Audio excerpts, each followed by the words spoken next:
Terima kasih Mas Fahmi. Sebelum mulai saya kira ini hidangan ulang tahun hidangan pesta ulang tahun yang paling enak yang pernah saya makan walaupun hanya tempe dan tahu ya. Joke ini bercanda maksudnya. Ternyata nggak mudeng ya udah nggak apa-apa. Nggak biasa ulang tahun kan agak mewah dikit lah, apa ayam kayak apa, ini kan tadi cuma tahu dan tempe tapi sangat nikmat gitu. Dan memang kita harus, saya sendiri sangat mensyukuri bahwa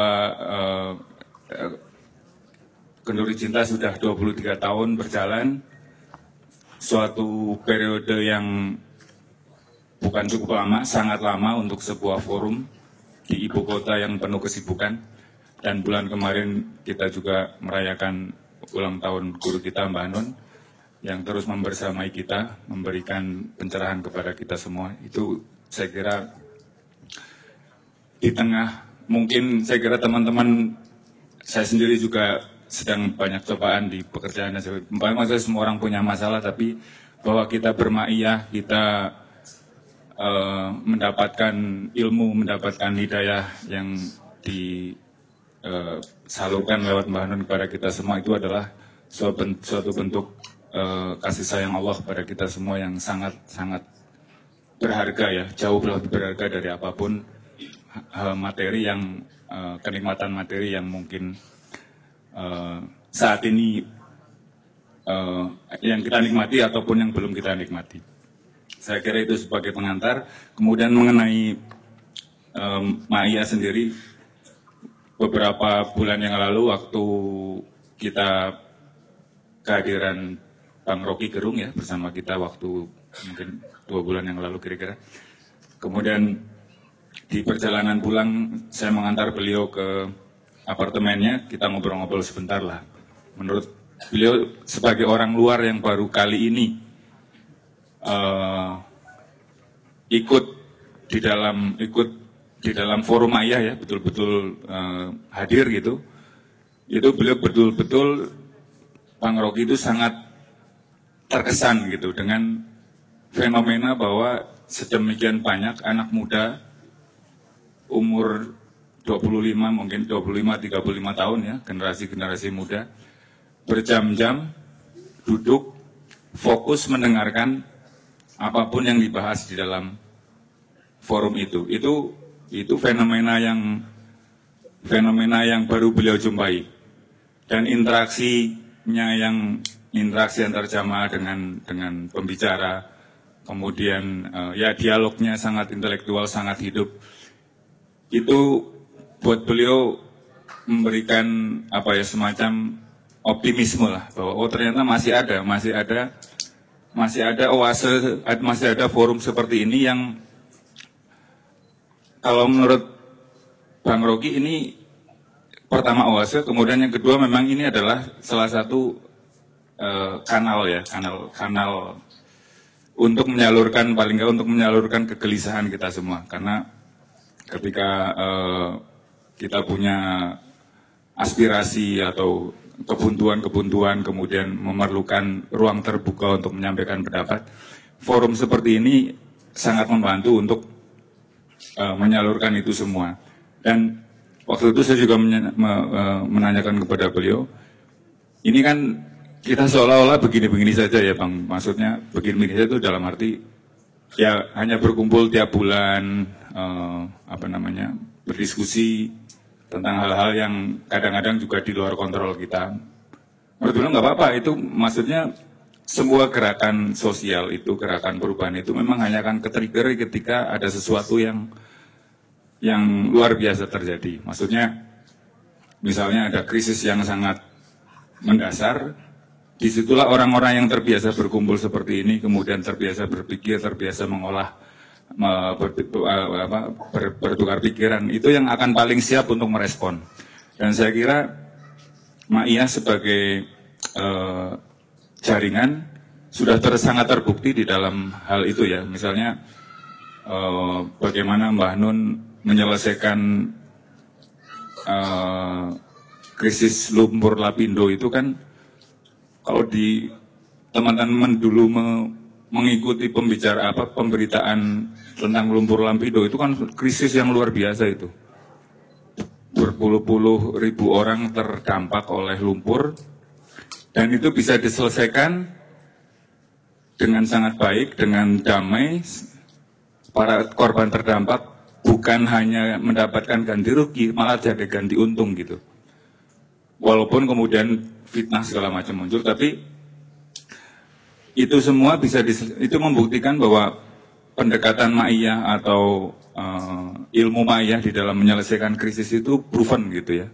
Itu satu contoh saja di Kebun Pulau Lapindo. Beliau juga Mbah Nun menyelesaikan krisis yang kurang lebih sama di Tulang Bawang di Lampung ketika ada konflik antara plasma dan perusahaan inti dari udang gitu ya. Itu kan konflik yang sangat rumit, tapi dengan ilmu ma'iyah, dengan pendekatan yang kebersamaan, mencari titik tengah, kemudian bersama-sama mencari solusi yang hanya bisa dilatih dengan forum-forum seperti ini, kemudian bisa diselesaikan dengan baik sampai saat ini. Jadi itu hanya sebagai model kecil saja. Kalau kita bayangkan misalnya terjadi krisis yang besar seperti 98 di negara kita, saya kira ma'iyah adalah kita sekarang masih menjadi gerakan kesadaran, tapi kita adalah orang-orang yang paling siap untuk merespon situasi seperti itu dengan tepat dan memberi kontribusi yang baik untuk memperbaiki keadaan. Saya kira seperti itu. Memang selama ini memang kadang-kadang saya sendiri berpikir ini sudah 23 tahun gerakan forum KC sudah 23 tahun, forum ma'iyah di tempat lain sudah yang lebih tua sampai 31 tahun, forum-forum kecil yang lain yang lebih kecil di kota lain dalam hitungan lebih dari 5 tahun dan sebagainya. Tapi memang tidak pernah menjadi padatan gitu ya. Maksudnya padatan itu contoh gampangnya kayak KC ini kan tidak punya sekretariat, misalnya ya, padatan itu seperti itu. Bahkan setelah 23 tahun kita tidak punya sekretariat tetap untuk ngumpul bareng, ngobrolin rencananya, rencana apa yang bisa kita lakukan sebagai sebuah komunitas gitu ya. Teman-teman kan ngumpulnya di pelataran gitu. Itu kalau mau sebetulnya itu kan bukan masalah besar dengan dengan nama besar dalam tanda kutip Mbah Nun, kemudian kenduri cinta yang sudah kalau memang kita mau mencari dana dalam tanda kutip untuk menjadikan padatan seperti itu bukan hal yang susah gitu loh. Nah tapi ketika menjadi padatan memang kemudian nanti akan banyak komplikasi ya, kemudian banyak kepentingan yang bercampur di situ. Jadi kemurniannya kemudian menjadi dalam tanda kutip agak ternoda gitu ya. Nah kita selama ini berhasil menjaga itu semua.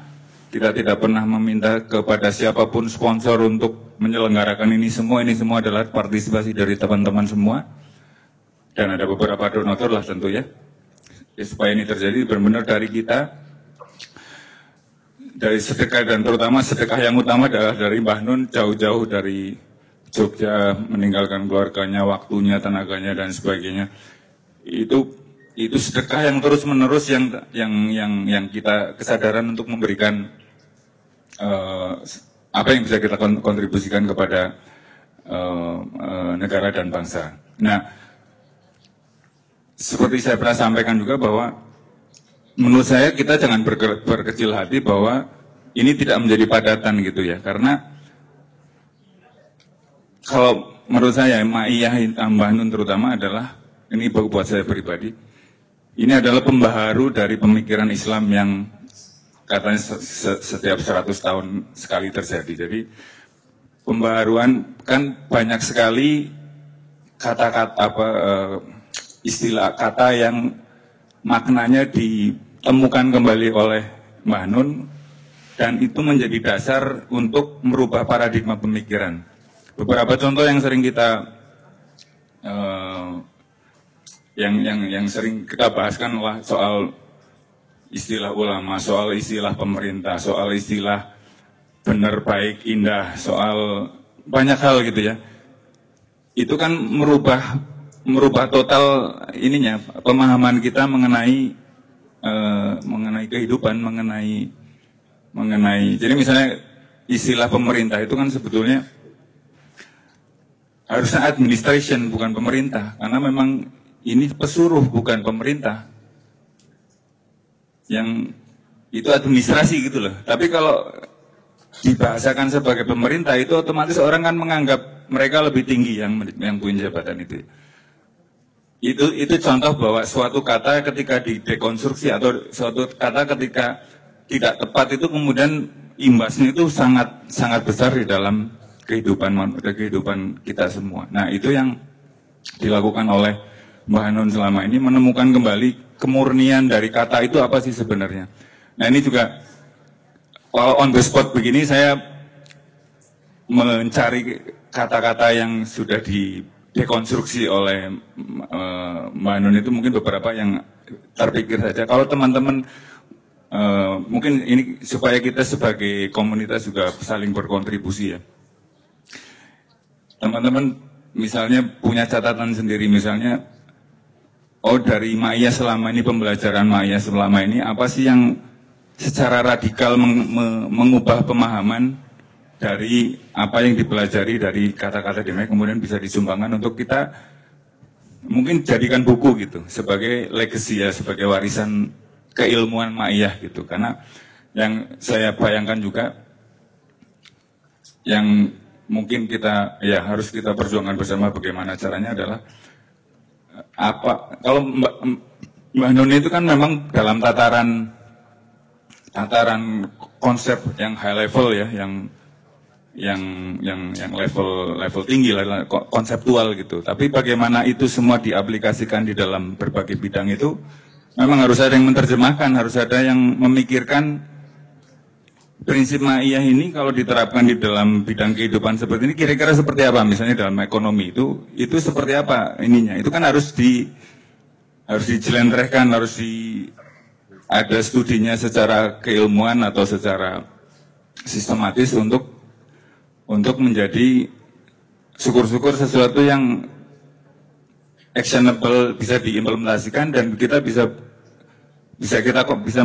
menjadi kontribusi Ma'iyah kepada karena memang kepada peradaban ya, karena memang kita percaya, saya sendiri percaya bahwa seperti tadi saya sebutkan bahwa Ma'iyah ini adalah gerakan pembaharuan pemikiran Islam, bukan pembaharuan, pemurnian kembali pemikiran Islam seperti yang dulu dibawakan oleh Rasulullah. Dan untuk bisa memurnikan seperti itu memang perlu seseorang yang radikal pemikirannya gitu ya. Jadi karena gini, jangankan ilmu sosial ya, kalau ilmu pasti pun kalau orang terkungkung dalam satu model itu kan nanti seolah-olah logikanya benar tapi sebetulnya salah. Jadi misalnya contohnya kayak fisika klasik Newton itu ya. Fisika klasik Newton itu kan, fisika klasik itu maksudnya yang kecepatan, yang fisika klasik lah, yang bukan yang fisika modernnya mekanika kuantum. Itu kan dulu berasumsi bahwa alam semesta ini statis gitu-gitu ya. Itu kalau orang yang terdidik dalam tradisi keilmuan fisika klasik itu tidak akan pernah bisa menemukan lompatan atau pemahaman baru seperti yang ditemukan oleh Einstein dalam relativitas ruang dan waktu gitu ya. Itu makanya kemudian kenapa saya kira ya ini, bahwa kenapa Einstein kan tidak tamat sekolahnya. Seandainya dia tamat sekolahnya, dia nggak akan pernah bisa menemukan teori yang sama sekali radikal mengubah pandangan orang terhadap dunia fisik gitu. Itu dalam keilmuan pasti ya, dalam tanda kutip, ilmu alam lah yang sifatnya lebih pasti.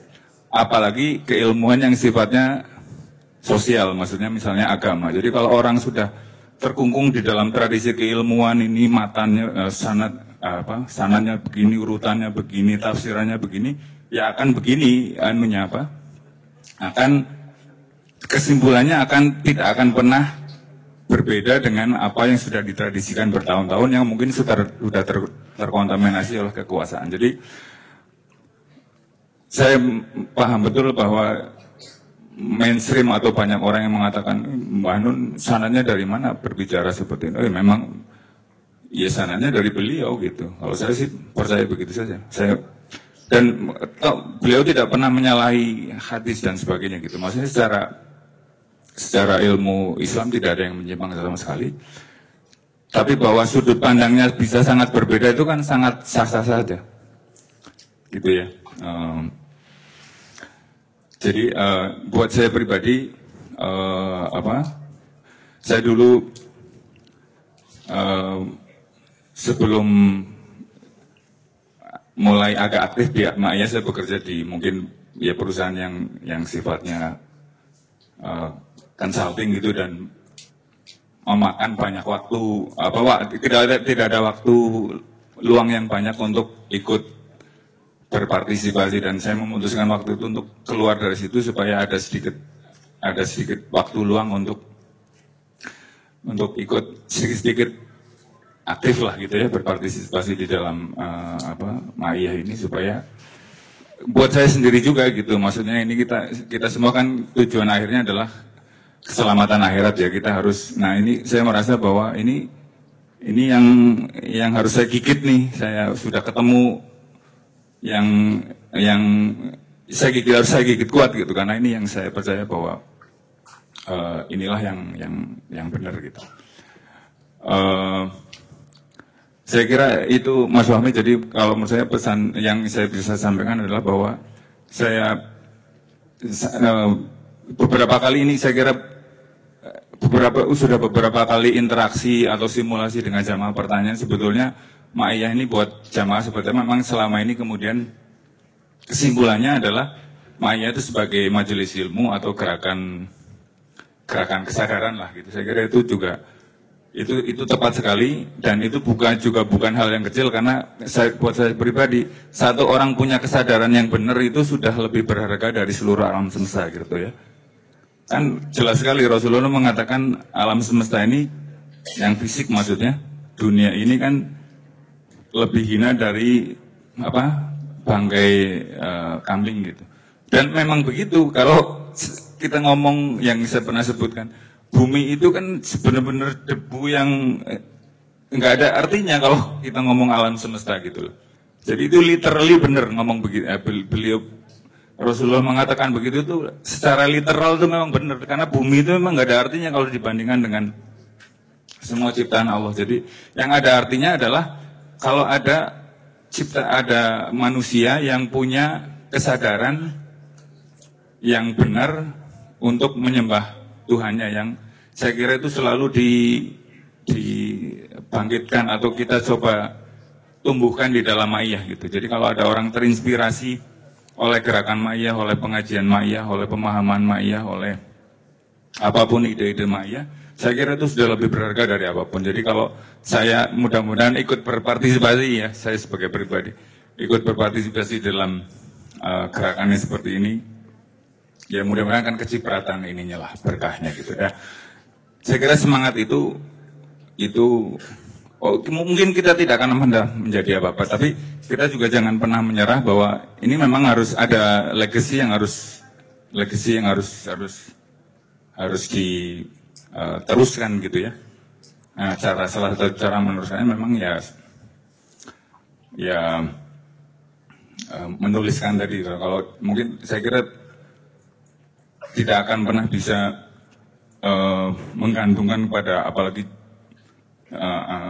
penggiat lah yang keilmuannya juga terbatas. Di antara sekian banyak teman-teman jamaah ini saya kira punya banyak yang keahliannya di masing-masing bidang itu punya keahlian yang mendalam, dan dengan pemahaman Ma'iyah yang sudah didapatkan mungkin bisa mulai ikut nyumbang dikit-dikit gitu ya, nulis atau apa bisa dikirimkan, itu saya kira, atau nggak ditulis misalnya di dalam forum atau pengajian seperti ini aktif untuk menyampaikan pendapatnya apa yang bisa dilakukan. diaplikasikan sesuai prinsip ayah, sesuai dengan bidang kalian masing-masing, itu saya kira sangat membantu. Dan syukur-syukur itu kemudian bisa diaplikasikan di dalam kehidupan, dalam praktek yang nyata ya. Karena saya membandingkan begini, ya, mungkin saya pernah mengatakan seperti gerakan Fethullah Gulen di Turki itu ya. Mungkin teman-teman pernah dengar yang Mbak Nun juga putra-putrinya belajar di sekolah yang dari sumber yang sama itu. Itu kan secara keilmuan atau secara ide itu kan sangat sederhana sebenarnya dibanding Maya yang sedemikian banyak merambah bidang-bidang kehidupan ya ke pemahamannya. Karena Fethullah Gulen itu berangkat dari prinsip yang sederhana bahwa anak-anak muslim itu harus dipersiapkan supaya bisa berkompetisi untuk masuk ke perguruan tinggi yang oke gitu, yang bagus di Turki. Nah, dari situ kemudian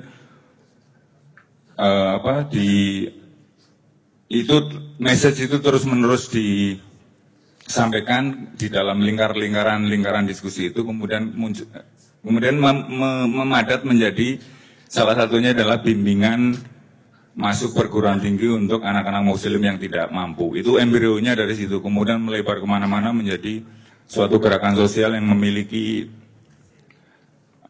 aset lah dalam tanda kutip, yang memiliki padatan-padatan yang sangat besar, mungkin ya seperti Muhammadiyah lah gitu. Kira-kira seperti itu. Nah, kan tidak bisa, kita sangat mungkin seperti itu. Nah, teman memang diperlukan. Saya juga bukan ahli gerakan sosial, tapi saya kira itu kalau melihat bahwa yang sederhana seperti itu aja bisa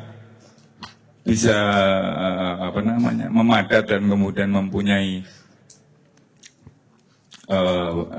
pengaruh yang besar, apalagi seperti gerakan Maya yang membongkar dasar-dasar, kalau bisa dibilang dasar-dasar kesalahan di dalam peradaban. Itu saya kira kalau memang bisa menjadi memadat, bukan memadat ya, bisa diaplikasikan, itu tentu akan lebih besar lagi dampaknya.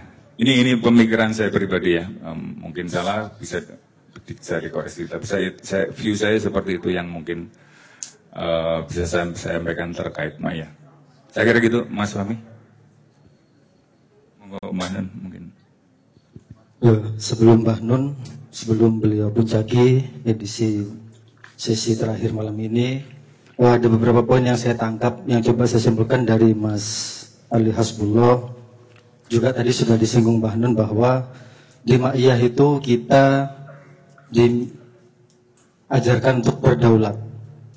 Mbak Nun selalu menegaskan berulang-ulang bahwa jangan sampai ada kultus terhadap beliau, jangan sampai ada penuhanan terhadap beliau. Jadi Mbah Nun selalu mengulang berulang kali, di Maya beliau hanya bertugas mengajak kita untuk terus-menerus merangsang, memunculkan pertanyaan-pertanyaan sehingga muncul banyak kemungkinan jawaban-jawaban yang baru. Jadi saya tadi mencatat dari apa yang disampaikan Mas Alias sebelum juga bahwa soal Ma'iyah itu sebenarnya kalau menurut teman-teman itu bagaimana? Ma'iyah khususnya kenduri cinta.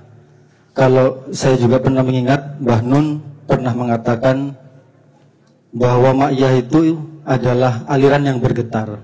Sebaliknya Ma'iyah juga bisa berposisi sebagai getaran yang mengalir. Nah, saya ingin mencoba meminta respon teman-teman. Kira-kira sampai pada titik saat ini, kira-kira teman-teman apakah sudah pernah menemukan rangsangan, atau kalau saya boleh lebih kerucutkan, nilai-nilai apa yang teman-teman sudah bisa memetik satu atau dua contoh nilai yang itu sampai teraplikasi ke kehidupan teman-teman sehari-hari. Sambil saya minta respon teman-teman, barangkali coba mendefinisikan menurut perspektif teman-teman. Seperti Mbah Nun bilang, ayo kita coba berdaulat. Di sini semua harus berdaulat mandiri terhadap pikiran dan sikapnya. Pertanyaannya, menurut teman-teman, Ma'iyah itu apa?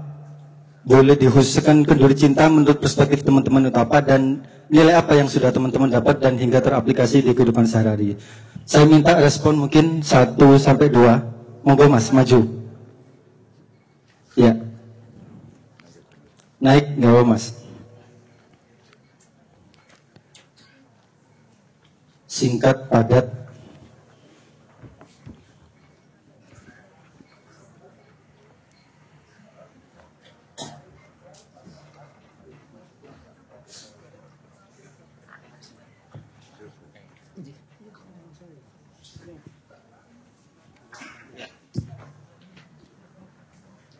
Assalamualaikum warahmatullahi wabarakatuh.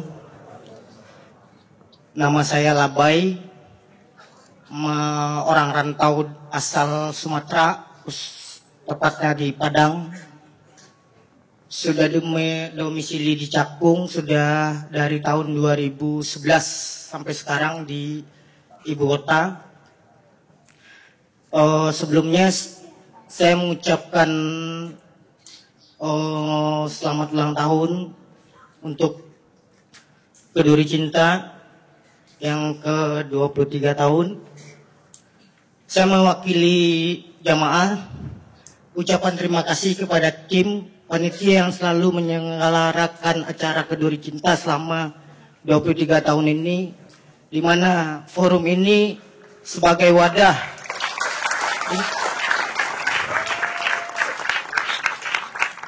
wadah untuk anak-anak muda Indonesia untuk menyerap energi positif dan mengembangkan pikiran dan akalnya untuk bersosialisasi, bernegara, dan berbudaya, serta menjadi masyarakat yang beradab untuk kita semua. Menurut saya Keduri Cinta ini emang sebagai wadah kita bertukar pikiran, berdiskusi, di mana saya ngambil sedikit kata-kata dari Presiden RI pertama, Insinyur Soekarno.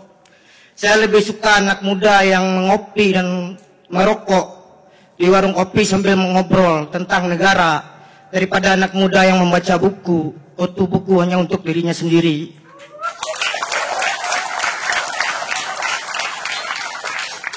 Dan untuk selanjutnya, di mana Keduri Cinta ini terselenggara karena tim Keduri Cinta dan serta jemaah-jemaah yang telah dengan niat yang tulus hadir tanpa paksaan di tengah-tengah forum ini, itu menandakan anak-anak muda Indonesia setidaknya tidak apatis terhadap keadaan negara yang sedang terjadi saat ini. Satu lagi, di mana Keduri Cinta ini memberikan kita ruang, ilmu, dan kesadaran, bukan hanya untuk bernegara, tapi hubungan vertikal kepada Allah Subhanahu wa Ta'ala untuk merangsang keimanan kita sebagai penghamba yang baik, dan hubungan horizontal ke dalam keadaan sosial, di mana kita menjadi salah satu warga negara yang baik. Dan terima kasih untuk tim dan Keduri Cinta serta guru kita Mbah Nun yang telah senantiasa merelakan waktu, tenaga untuk perubahan-perubahan yang akan kita lakukan terhadap diri kita sendiri maupun bernegara. Terima kasih. Assalamualaikum warahmatullahi wabarakatuh.